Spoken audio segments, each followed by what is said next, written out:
one thing that I just thought was interesting is, like you said Rachel's the money manager and she wants to take that on, but you're here still talking about what you do. Because so often I think people can say, oh, my husband takes care of the money and I don't worry about it, or my wife takes care of it, I don't worry about it. But it's important you still know, and I guess that leads perfectly to my next question is, how important do you think it is for you guys to talk about money? Oh, it's super important. Welcome to Money Talk with Skyler Fleming, where you learn what you weren't taught in school. Let's get talking. Welcome to today's episode of Money Talk with Skyler Fleming. In today's episode, we're having a great money talk with Luke Ensign. He is an educator, not necessarily a financial expert, which is leading us directly into those conversations I want to have with normal, everyday people about their money. We have a really insightful conversation about growing up with money, managing money in a relationship and in a marriage, and how, frankly, Luke says he doesn't know how it's possible to not talk about money in a marriage. Money touches so many different pieces of our lives, and this interview is going to be very insightful to help you get an understanding of how a regular, everyday person handles their money and does well with it. Get ready to explore the impact of childhood views on money, navigating financial conversations in a marriage, and the importance of maintaining a robust emergency fund, and much, much more. Let's dive right into this enriching discussion on Money Talk with Skyler Fleming. But first, the money talking points for today's episode are: how did your childhood experiences with money influence how you handle it now? And 2, do you have an emergency fund? And number 3, why do you think it is important to talk about money? With the money talking points in mind, let's get right into today's episode.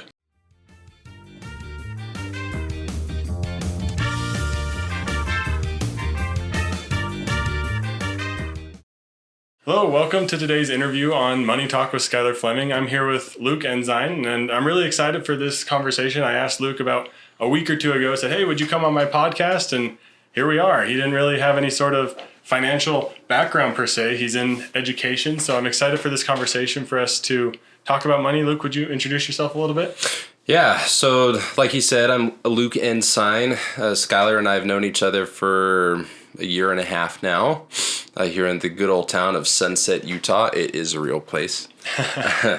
And like he said, I'm in education. I used to be a teacher, and now I'm an assistant principal, and live in Utah.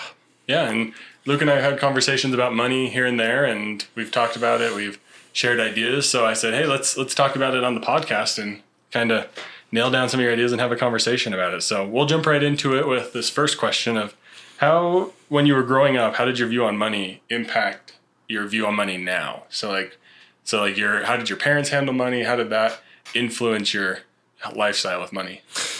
I would say it is rather unknown of how my parents handled money. They didn't really talk about money a whole lot.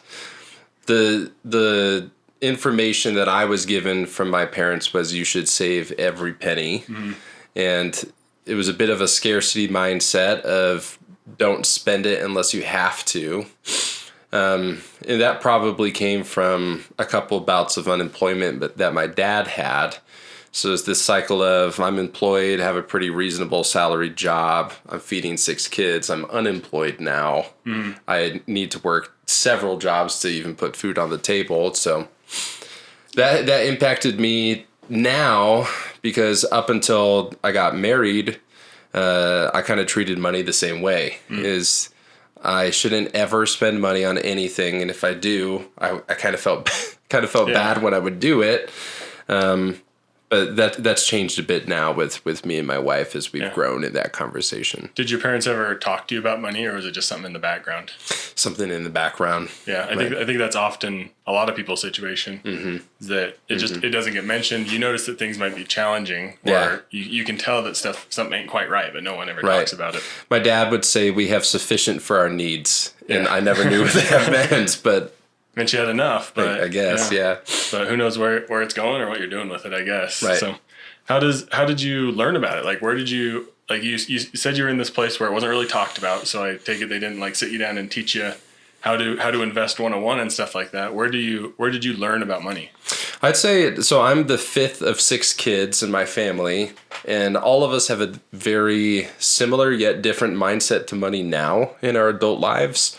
And so when you're the 5th of 6 kids, you get to watch your older siblings make mistakes and do really great things too. So I asked some of my older siblings a lot about money and how they treat it and what they do. And I would take their advice, in the ways that I felt like it was applicable to me. But my wife, Rachel, she's where I feel like a lot of our healthy mindsets and attitudes to money have stemmed from. So now, instead of feeling poorly about spending money, it's what are our priorities and what's important to us, and how does our budgeting of our money reflect that? So, for example, if I had to go to the doctor before and I had to spend money on a prescription, I would feel bad. Even though you're taking care of yourself. Even though you're taking care of yourself. So it was not a healthy mindset. Now what we did for this year, 2024, is we have a health savings account.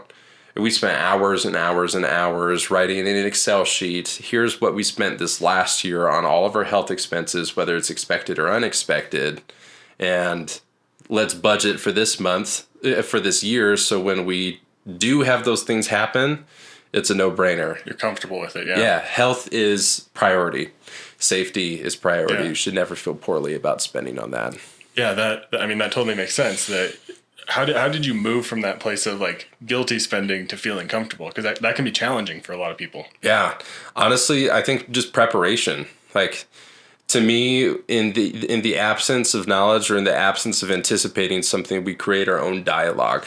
So like growing up, because I didn't really hear a whole lot about money, they did the best that they could, and I don't fault them for that. But when you don't know what the dialogue is, you create your own story. And so that association with my childhood in that money is, when I'm older, I can't spend money on anything, because if I do, something bad is going to happen. To realizing, there's some pretty significant things that happen in adult life, like you get married, and then if you want to have a kid, you have a kid, and that kid is really expensive. Yeah. But are we going to feel poorly about childbirth? No, we're not going buying to. Your kid food because it's money you're spending. We're going to plan for it, and because we plan for it, that those dollars have an assignment instead of everything feeling unexpected. Yeah, that makes sense. You don't want to feel like you're spending everything out of guilt and stuff, but there is some, I guess, obligation and need to spend money. Like you got to realize at some point it has to be spent. Like there's no way around that. Unfortunately, you can't save every penny. Yeah. So you mentioned you're married. How do you guys manage money? Let's start at the beginning, because right before we started recording, you mentioned it's changed a lot how you guys talk and handle money. How was it when you guys first got married, managing money? So when we first got married, I think it was the conversations were kind of hard because we both come from very different backgrounds. I kind of explained that, there was some unemployment that happened growing up, and, we were always provided for, and super grateful for that. We never were hungry or anything like that. Rachel, my wife, her family went through a pretty serious drought of money, unemployment, and a home was foreclosed. And so we both have or had kind of a scarcity mindset or a fear-based mindset with money. But as we talked about it more, and we got really good at understanding where to put our money and how to budget it, and what's reasonable and what's not, what's important, what's not, what can wait for goals and what needs to be happening now, our conversations were no longer fear-based. They were goal-based and optimistic about the future. So now when we talk about money, it's routine. It's more fun. Yeah, we know what our dreams are. We know what our ideas are. We know where we struggle, and we know where we're getting better. So it's a lot better. Yeah, I can see that, especially with Rebecca and I too. Like at the beginning, it was very interesting to see some of the our initial beliefs with money come out, like with how our parents influenced the way her and I were talking about money. I'm sure you guys saw that too. Of unemployment was probably a real thing. I know you guys moved all the way out here. I'm sure that's a concern of what are we going to do once we get out there, and how do we are we even going to like Utah? Yeah, because you guys moved from the East Coast, so it was a long ways, and there was a lot of bumps right at the beginning with your stuff, but that's a whole different story. Be careful with your moving company. Yes, yeah, definitely. How do you involve your guys' families at all in financial decisions? Do you talk to your parents now about money? I ask periodically for advice from my parents, and usually it's something that's low stakes. I can't really think of a specific example of what advice we would ask for. I think the most recent one is how we decided to allocate money to different goals. So we're trying to get our student loan debt down so that there's no high interest rate loans, and we consider anything that's 5% or more to be high in this case for us. And we're trying to save up for a down payment for a house and to buy a second car all at the same time. And so the most recent, advice I went to my parents was, what do you think of this? Is if we did a 40-40-20 savings approach? So, we have our basic expenses, which includes our student loan debt already, the basic minimum payment. Yeah. And then the surplus of money that we have is we spend 40% on loans, 40% on a down payment, and 20% towards a car. And I asked my dad what he thought, and he's like, that sounds like a great idea to prioritize all of your goals at once instead of just one. Because in our case, let's say if we put all our money towards student loans, we want to get it to net zero, which would be amazing. Yeah, but then you can't move for a couple more years. Then you can't move. And maybe we miss out on the opportunity for a house. And so. Yeah. How did you guys decide to balance that? Because that could also be a tricky conversation, because I know for Rebecca and I, they're her student loans, and there's that weight on her because it's her education. So she wants to pay them off more than I do. How'd you guys juggle that? We tried to take the most logical approach, because whether anybody wants to admit it or not, there are feelings attached to money. And sometimes with loans, sometimes it can be regret. Sometimes it can be frustration that we didn't make a different decision before that. Sometimes it's just being mad at the system. Yeah, definitely. So we just kind of took the most logical approach, like, well, interest accrues on a monthly basis. Which of these loans are the highest interest rate loans between the two of us? And then it became irrelevant whose are getting paid off, because since we're a unit and because we do everything together, it's ours. Yes. It's ours. We're building our foundation. We're not getting rid of her problem or my debt or her debt. It's ours. Yeah. Once you get to that point where you're combined on that decision, it's really powerful, because like you said, there's always emotion in any money decision, especially if you're continuing to separate it. Yep. You're both going to still have strong emotions. Yep. You can't work through that if you're separate. It's really interesting, but be a team, but not. Yeah, it's like be a team, but there is an I in team when you're like that. If you're separate like that. So how do you guys manage your budget now? So you've moved through a couple years of marriage, and you've talked about money. How do you guys sit down monthly? Do you do it yearly? Yeah. So right now we sit down monthly, and we do that for a couple of reasons. So I've always loved music. Before I was an administrator, I was a music teacher, and I love piano. So I teach piano lessons now. And it's less about the money and more about just the enjoyment of it. But that coupled with a couple of random opportunities that come up with work to receive a stipend or additional whatever, our monthly budget fluctuates slightly every month. And so that's why we do monthly budget meetings at the end of the prior month or right on the first day of the month. And our style of budgeting is zero-based budgeting. Yeah. So every dollar has an assignment. We have a spreadsheet that we use where we put, for example, for the month of March, we have our expected expenses that don't change ever. Yeah. Rent, car insurance, utilities, phone payment, utilities, all of that. And we highlight that into a certain color because that won't change any month. That's really easy just to copy and paste. And then sometimes there's some variation in food and fun and random expenses or a birthday or, a trip. Because we still do fun stuff. Mm-hmm. We do it within reason and what's appropriate for our budget, but we still do fun stuff. Because if not, I feel like we would get fed up and then splurge. Yeah. and then you blow it all at once, you break all those goals and the emotions come right back up to the surface. Exactly. So we do zero-based budgeting, kind of in that style. In addition to that, we have sinking funds. Mm-hmm. So for car repair, for expected family vacations, like I have a family reunion or a wedding coming up this July that we saved money for. So when it comes to buy tickets, it's not 1 month you're totally off in your goals. Instead, it just does minor alterations to several months, mm-hmm. which doesn't hurt nearly as bad. And then the other, I don't know if I mentioned Christmas, but we do that for Christmas too. Same. We pick a number. This is how much we're going to spend this year.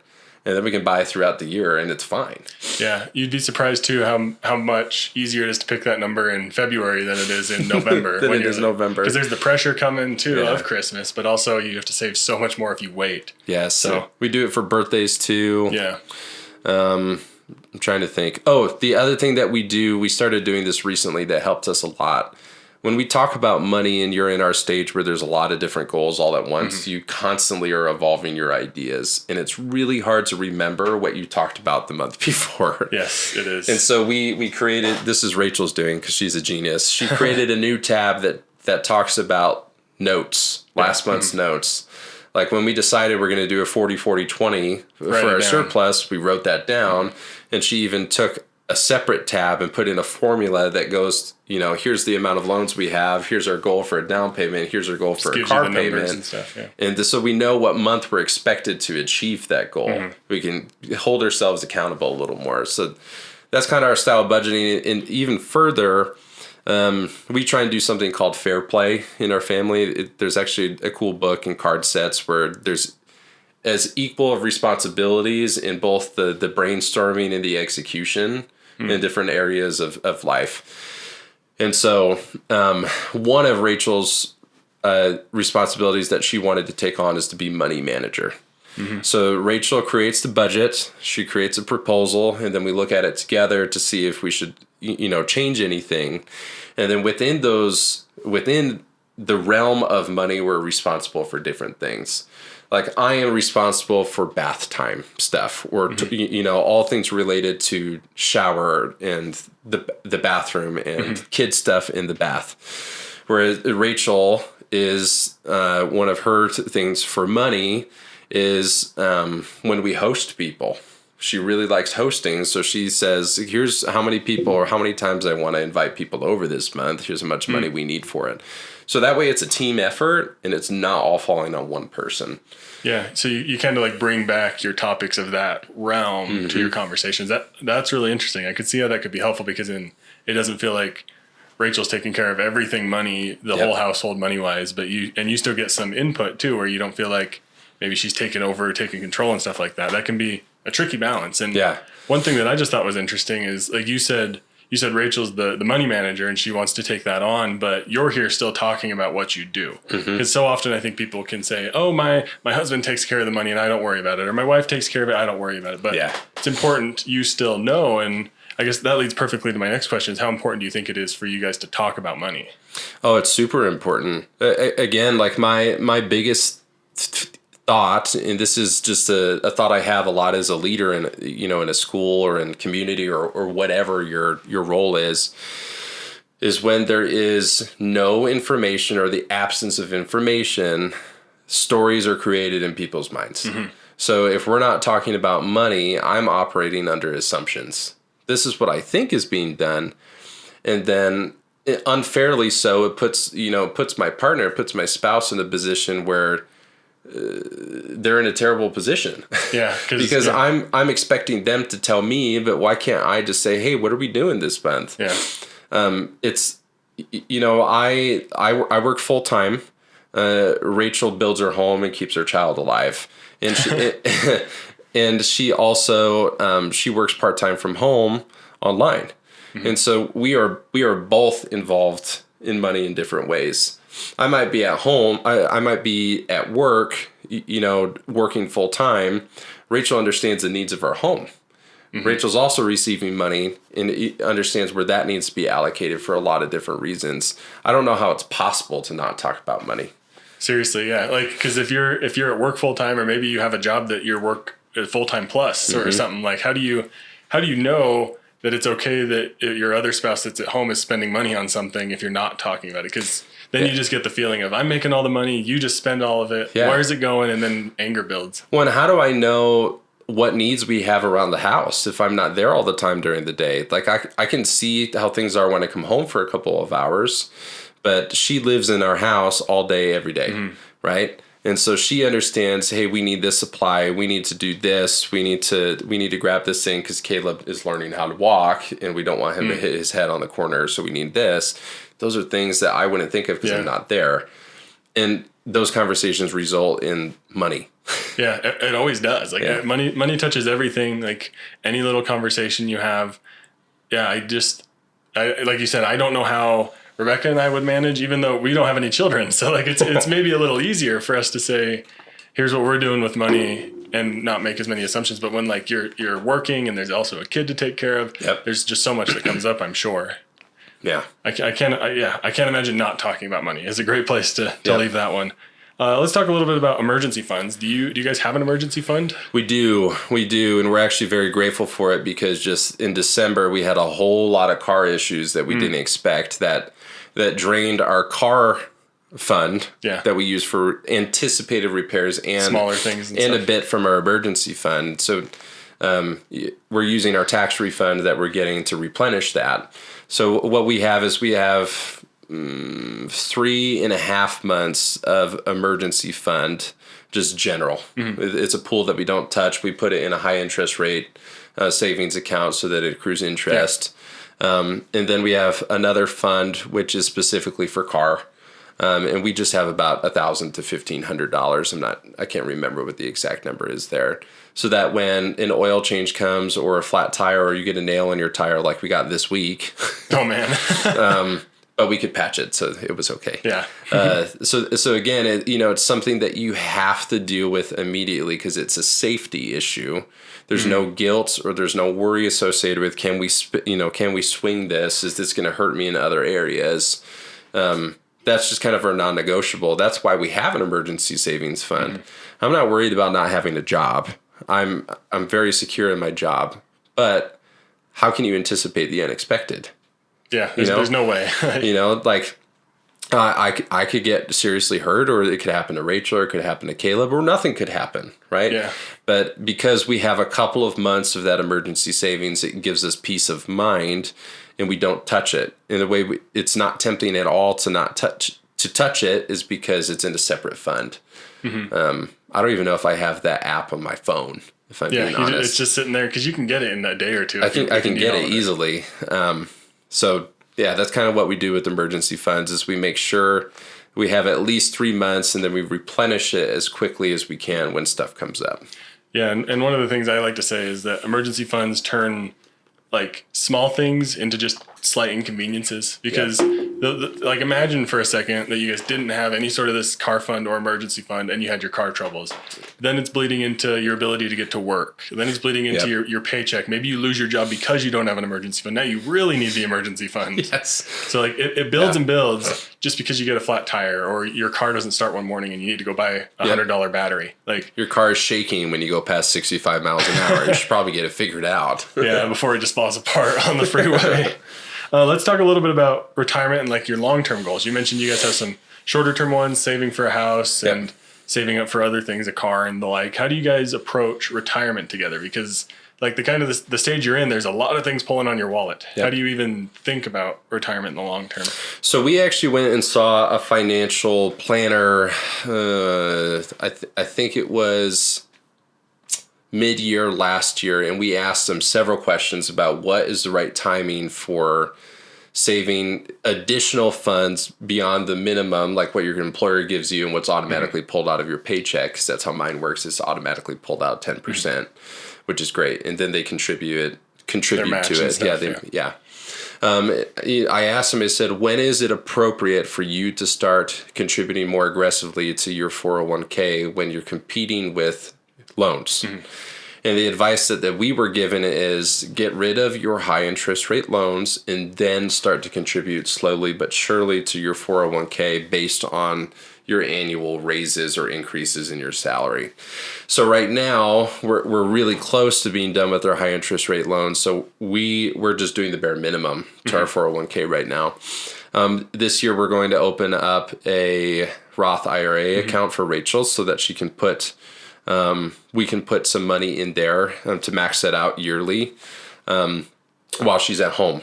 And one day as we decide what to do, because we're going to grow our family, we just have one 11-month-old wild kid right now, but we intend on having more kids. Eventually, when returning to the workforce, we'll be able to very aggressively contribute to that 401k account in the future with anticipated raises in my field and competitive positions. But that's kind of what we do now is it's not by the wayside. We're highly aware of it, and I check it every month. But we're waiting to get rid of our high interest rate loans so then that we can comfortably contribute to the 401k without worrying about interest accruing more than we would like. I think that comes back to like what you were saying, comes back to our earlier conversation around just talking about and being prepared, because it's very easy to just let your retirement fall and then suddenly you're 35, 40, 45 years old and you don't have anything saved for retirement, but all your loans are paid off and you're in a good place savings wise. Good job. But but compound interest is such a big deal with retirement. Like it's what you really need. So awesome. This has been great. If there's anything you want to bring up, feel free. But I have one final question of what do you wish you would have known sooner that you know now about money? Oh man, I feel like this is such a people our age thing to say, but I wish that there would have been, or I would have been more educated on the cost of college. Great opportunities. And I even went to a university that's way less expensive than other places. And I got my master's degree from a reliable and well sought after university that's also inexpensive. But I wish I would have understood better. Here's what it means when you sign up for this. Here's what interest means. Because when you're 18, you might not know. You have no idea what you're doing. Anything is. But I wish I would have known more about that and the opportunities for scholarships to be able to fund the education. Because the education is important, and there's a return on investment, hopefully, for most people who do it. Yeah. But I wish I would have known more about that. Awesome. Well, there you have it. If you know someone going into college or you are going into college, learn a little bit more about what it costs going into it. But Luke, thank you so much for joining. It was a fun conversation. Thanks for having me. Money. Awesome. Thanks.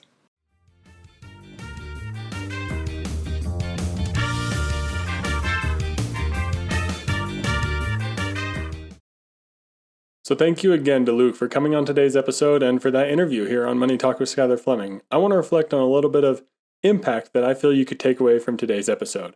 First, I want to start about the importance of reflecting on your childhood experiences.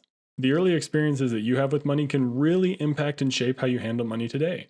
Like Luke said, it made him feel a little bit guilty when he spent money because of how he was brought up with money. He said that he would go buy a prescription and feel bad about it, even though he was taking care of himself. But thankfully, he's moved to a place where health and safety are number one, and if you have to spend money on that, that's okay. I would encourage you to reflect on your childhood upbringing with money and see how it influences how you spend or save money today. Do you spend or save money in an unhealthy manner because of how you were raised with money? That's something that once you realize it can be a huge, huge milestone to cross on your financial journey. Another thing that I think is huge is navigating money in relationships. Money touches everything in our lives. Are you talking about money in your marriage, with a friend? Well, if you aren't, a great place to start is with the Money Talking Points, which you can find at skylerfleming.com/resources. But talking about money can help you bridge the gap between emotions and logical thinking when it comes to money. This is a great plug for my recent episode with Bob Wheeler, where we talked about emotions and money talks and how you manage all of that. But actually talking about money is a huge step towards navigating those emotions properly and in a good, healthy way. I really hope you took away from today the importance of having an emergency fund. If you don't have one, get one. I can't encourage this enough. And there's people out there who say you maybe don't need one, and maybe there's some financial point where you don't. But if you aren't sure if you're at that point, then you need an emergency fund, because I think you're going to really know if you're in a big, comfortable financial situation and don't really need one.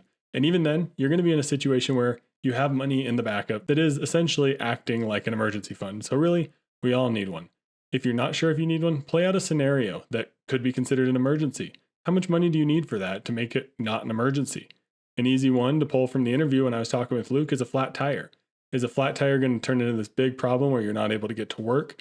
Are you going to lose your job over this one flat tire? Do you need to make sure you have enough money saved up to lose your job if you get that flat tire? Why not just avoid the flat tire in the first place and make sure your car's maintained and things like that with some sinking funds and emergency funds? So make sure you have that money in the bank ready to be used and deployed when you need to. How is your mindset? Let's use this as a check-in point. How's your mindset when it comes to money? Like Luke said in the beginning, his mindset was around feeling guilty when he spent money, but now it's moved to a place where he can comfortably spend money on the necessities. How's your mindset with money doing? Do you feel bad about spending? Do you feel bad about savings? Do you maybe feel too good about saving money and you're not enjoying your life? There's a lot of different ways we can look at it and a lot of unhealthy mindsets and healthy mindsets. So that's why it's important that we're talking about money so that we can make sure we have a good, healthy mindset and that we're bouncing ideas off of each other so that we can grow and continue to learn together. But let's talk about the money talking points next.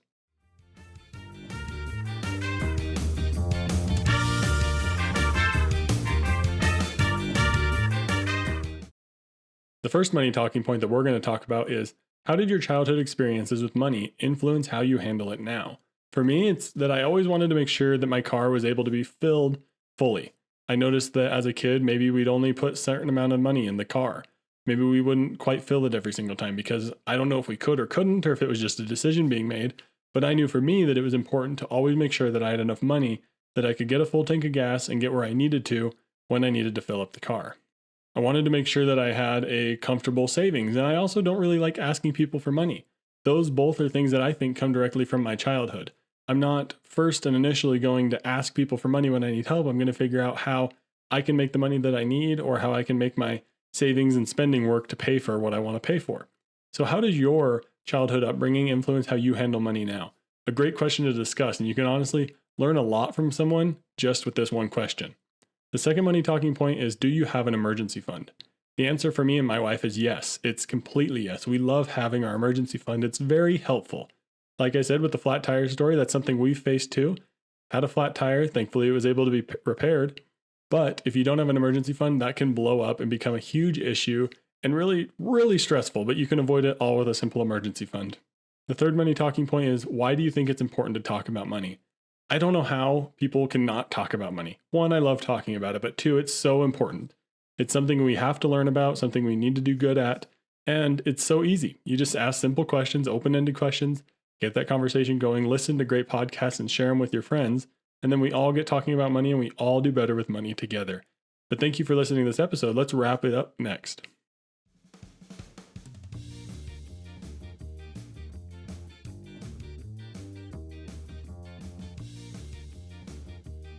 So thank you for listening to today's episode. We've traversed the landscape of personal finance, the impact of childhood experiences on money, talking about money in a marriage, and a whole bunch of things regarding mindset and changing your mindset when it comes to money.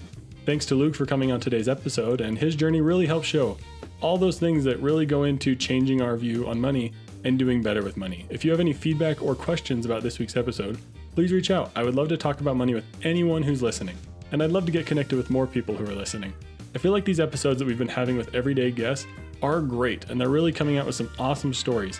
So if you want to come on the podcast or know anyone who would like to come on the podcast or would be a good guest to share their money story, please let me know. Either a comment on YouTube, social media, or an email would be great, and I'd be happy to reach out and help set up an episode with them. I really enjoy being able to hear everyday stories about how people handle their money so that we can all do better with money together. Be sure to head over to YouTube or any podcast player and subscribe so you don't miss any future episodes. But thank you for listening to Money Talk with Skyler Fleming. I'm your host, Skyler Fleming. Have a great week. Thank you for listening to Money Talk with Skyler Fleming. This show is provided for informational and entertainment purposes and may not be specific to your unique situation. Please be sure to do additional research before making any financial decisions.